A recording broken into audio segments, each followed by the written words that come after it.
Honestly, not much in my life has changed even after the invasion hit Houston.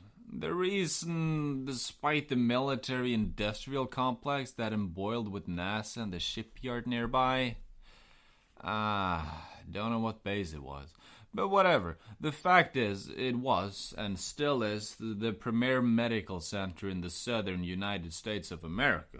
It was all but spared a lot of the more hideous and terrible shit I heard happening, though pacification forces did still sweep through. One of the good things about the Shivani invasion is the fact that they cleared out a lot of the bad neighborhoods. Turns out their solution to people entrenching themselves in their houses is hose it out with air support. Go figure. At least crime rates went down after that. Now, the day of the invasion, man, that was about 5 years ago. But I still remember it like it was yesterday. Namely, because I get reminded about it when I have to speak what amounts to space orc.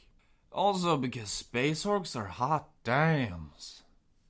Now, that morning, it had been a particularly lazy Wednesday, and I had actually been on my way to work when the invasion started. The traffic wasn't too bad, but the radio going out was weird, and the traffic signals being all funky was weird too, I guess. But again, downtown Houston, if something isn't funky, something else is, right? I'd gotten into an accident maybe a month beforehand too, so I was on the lookout for weird shit. That was in fact a vehicle barreling at me. Thankfully, this didn't happen. What did happen, however, was when I got to the parking garage, the gates wouldn't lift. So being the smart guy I am, I decided to pull around the traffic being as shitty as it was and figure out a place to park on the street. Sure, there was construction going on, so I was able to pull into a secure area near where their shit was. I need a ticket, not to mention my dad being furious with me. But it was better than not being able to park at all.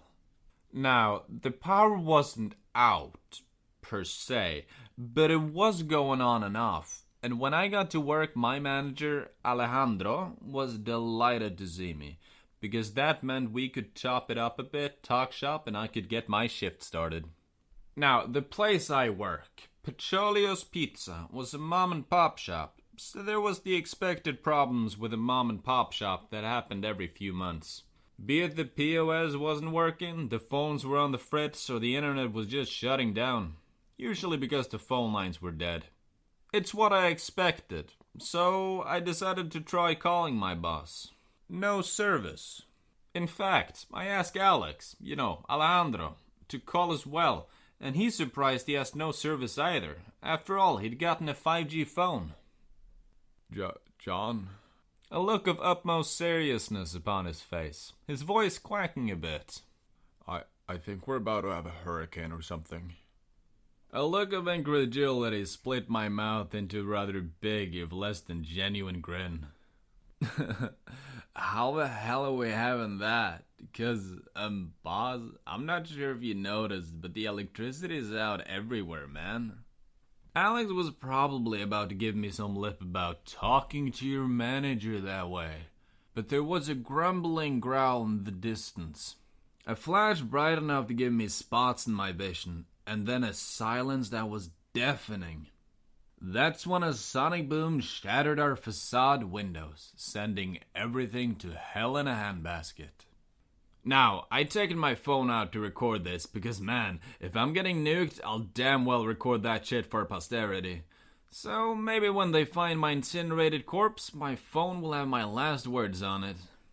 Well, what I didn't expect to see was a purple metal airship all but a pair over the city, causing a downdraft and shards of glass to slice into me like a sandblaster on steroids.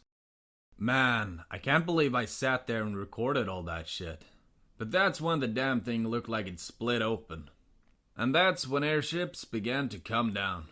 My words on that recording? Aw, fuck.